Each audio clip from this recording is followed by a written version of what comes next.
Unorganised sector को लाभ देने के लिए प्रधानमंत्री जी के द्वारा पहले मुद्रा योजना और बाद में सीधे जो हमारे खाती, नाई, तेली, धोबी, कुम्हार, सुनार जैसी जो जातियां हैं, बुनकर, इनके लिए प्रधानमंत्री विश्वकर्मा योजना को शुरू किया गया है। नहीं, पार्टी का काम कर रहे हैं, पार्टी जो जिम्मेदारी देती है उन कामों को करते हैं और अभी तो अलवर लोकसभा चुनाव को फोकस कर रखा है। ये ग्रामीण क्षेत्र में महिलाओं को आर्थिक रोजगार देने के लिए और लखपति दीदी बनाना। पिछले दिनों जब विकसित भारत यात्रा चली थी तो जो ड्रोन दीदी थी, मतलब जैसे गांव में हम पहले सर्विस सेंटर होते थे तो खेतों में जो ड्रोन से यूरिया वगैरह डाला जाता था, उसके लिए ड्रोन दीदी बना। अलवर की जनता ये भी चाहती है कि वो चुन रहे हैं आपको, तो उसके पीछे सबसे बड़ी वजह वो प्यास बुझ जाए, ना केवल इंसान की, खेत की भी। ये मेरा वादा नहीं है, ये संकल्प है और मैं उसको पूरा करूंगा। जनता का दिल तभी जीता जाएगा जब भूपेंद्र यादव यहाँ से उस अंतर को पाटते हैं जो 3,30,000 रहा था। इस बार देखो, जनता का भरपूर आशीर्वाद मिलेगा। मैं संख्या में नहीं गिनता, मैं दिल की गहराइयों को छूने वाला आदमी। अलवर में आए कांग्रेस यहाँ भी आपने खत्म कर दी। कांग्रेस तो डूबता हुआ जहाज बन गई है। कौन कांग्रेस में रहना चाहता है और कौन कांग्रेस में आएगा? जिनके पास कोई नीति, नीयत, लोगों के रोजगार का विषय नहीं है।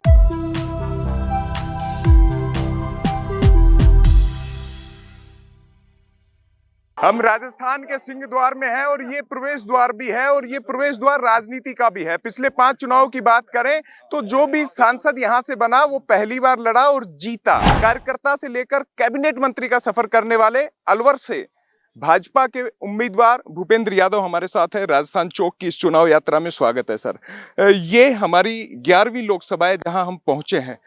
कहें तो एक शगुन का भी माहौल है और लोकसभा में आपका भी शगुन है, प्रवेश कर रहे हैं, कैसा लग रहा है? राजस्थान का सिंह द्वार है। राजस्थान के सिंह द्वार में सबसे पहले फेस में चुनाव हो रहे हैं, तो यहाँ के पे जो मोदी की गारंटी की हवा है वो पूरे देश में जा रही है। आप पर जिम्मेदारी तो 400 पार ले जाने की है। आप अलवर में हैं, अलवर से क्या निगाहें आपकी देश की तरफ भी? नहीं, पार्टी का काम कर रहे हैं, पार्टी जो जिम्मेदारी देती है उन कामों को करते हैं और अभी तो अलवर लोकसभा चुनाव को फोकस कर रखा है। कुछ देर पहले आपने लखपति दीदी की बात की, राजीविका के लिहाज से बात की। प्रधानमंत्री नरेंद्र मोदी का भी फोकस इसी पर है कि आधी आबादी बढ़े और जीडीपी का जो आंकड़ा है वो बढ़े।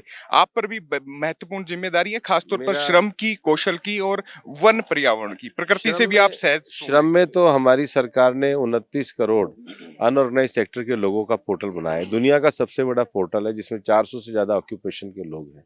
और अनऑर्गेनाइज सेक्टर को लाभ देने के लिए प्रधानमंत्री जी के द्वारा पहले मुद्रा योजना और बाद में सीधे जो हमारे खाती, नाई, तेली, धोबी, कुम्हार, सुनार जैसी जो जातियां हैं, बुनकर, इनके लिए प्रधानमंत्री विश्वकर्मा योजना को शुरू किया गया है।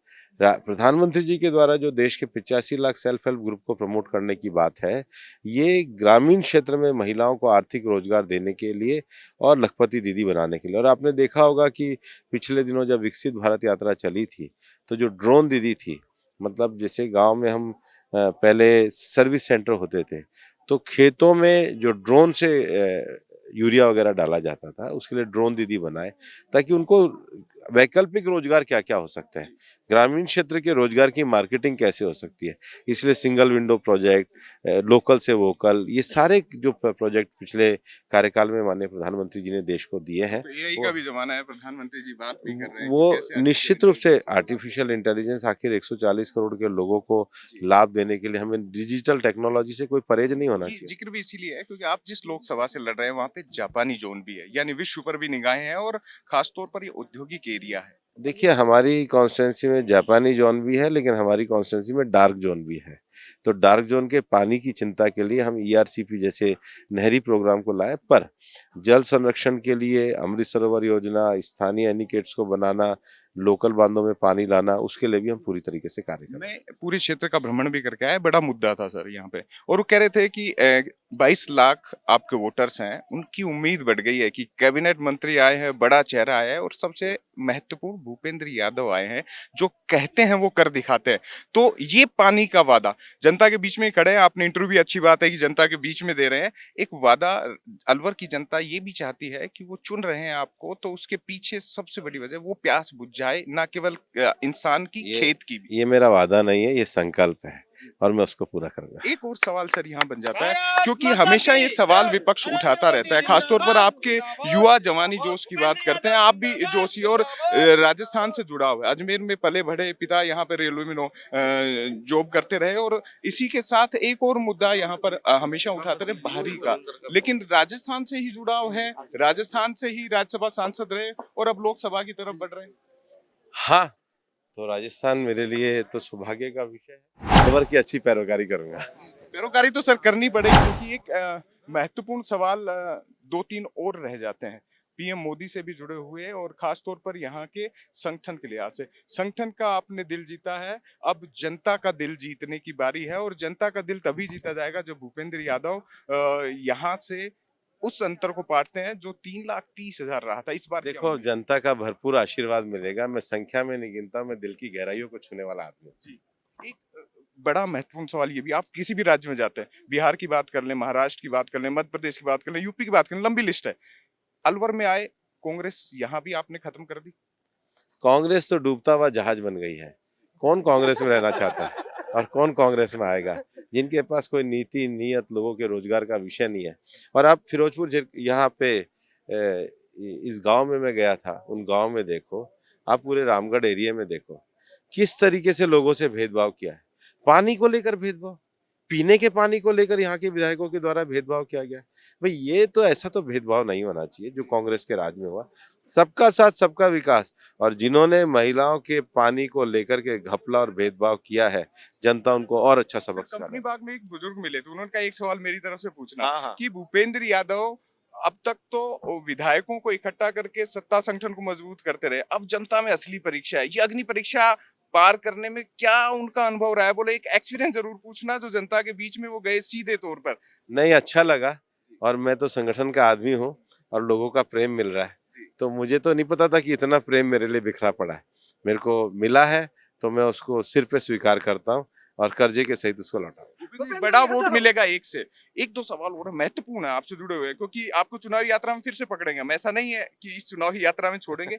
अहीर रेजिमेंट आपके दिल से भी जुड़ा हुआ है और आपने संघर्ष भी किया है, लेकिन ये मुद्दा बनाया जा रहा है, कह रहे हैं कि केंद्र में कैबिनेट मंत्री थे, उन्होंने कैबिनेट मंत्री, ये मुद्दा जो है संवेदनशील मुद्दा है।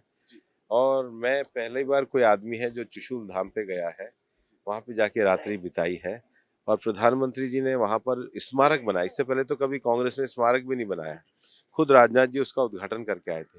बाकी जो ये जो संवेदनशील विषय है, इनको एक प्रॉपर फोरम के सामने रखा जाता है, क्योंकि हमारे पास जो अहम संवैधानिक जिम्मेदारी है, लेकिन हम फोरम में सभी चीजों को सकारात्मक और पॉजिटिव तरीके से रखते हैं। माने कि आप बात रखेंगे। एक बात आपसे जुड़ा और हो जाता है सर, क्योंकि आप लेखक भी है, मैं पत्रकार हूँ, आप लेखक है, चीज एक ही है। द राइज ऑफ बीजेपी लिखी आपने, इस चुनावी अनुभव पर भी कोई किताब आएगी? समय बताएगा, अभी तो चुनाव लड़ रहे हैं। तो ये थे भूपेंद्र यादव। बहुत सारी बातें हैं जो अधूरी है, फिर इनसे बातचीत होगी। बहुत सारे ऐसे सवाल हैं जो इनसे किए जाने हैं। एक सवाल और था, सर एक अंतिम सवाल ले लेते हैं स्थानीय राजनीति से। जितेंद्र सिंह चुनाव लड़ने से दूर हो गए, आपका नाम सुनकर ऐसी चर्चा है, लेकिन वो कहते हैं एक भले आदमी को, सहज इंसान को यहाँ हारने के लिए भेज दिया। देखो, ये चुनाव मोदी की गारंटी पर है, मोदी की गारंटी के आगे सब फीके। बेहद अहम। तो भूपेंद्र यादव से सीधे सवाल किए ग्राउंड यात्रा में, और भी मुद्दों पर हम बातचीत करेंगे और इन्हीं सवालों का जवाब हम जानने की कोशिश करेंगे कि राजनेता अपनी स्थानीय नीति और रीति पर कैसे काम करता है। फिलहाल के लिए कैमरामैन सुरेश शर्मा के साथ अंकित तिवारी, राजस्थान चौक, अलवर।